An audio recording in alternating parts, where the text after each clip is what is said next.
من يطعنك يا قلب خنجر ينطعن طعنه قوية، ينطعن في وقت حاضر أو ماضي ينطعن، ما دام هذا الوقت آتي أو حتى الأيام سوية، لابد بهذا الشكل يقدر أو شكل ثاني يلتعن. أيامنا آتي وحاضر والقضاء حسب القضية، كل شخص معرف مساره صار وقته يستعن، القضاء قد صار واجب الجروح صارت هوية، حسب ما الأصحاب نسوني كل صاحب يستجن، كتب سجنه دوم واجب حصص مني هدية،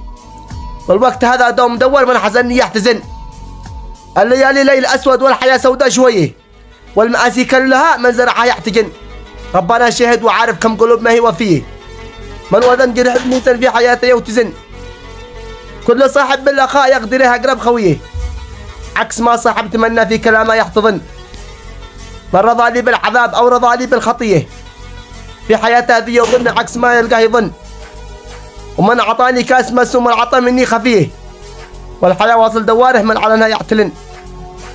من يطعنك يا قلب خنجر ينطعن طعنها قوية، ينطعن في وقت حاضر أو ماضي ينطعن. والسلام.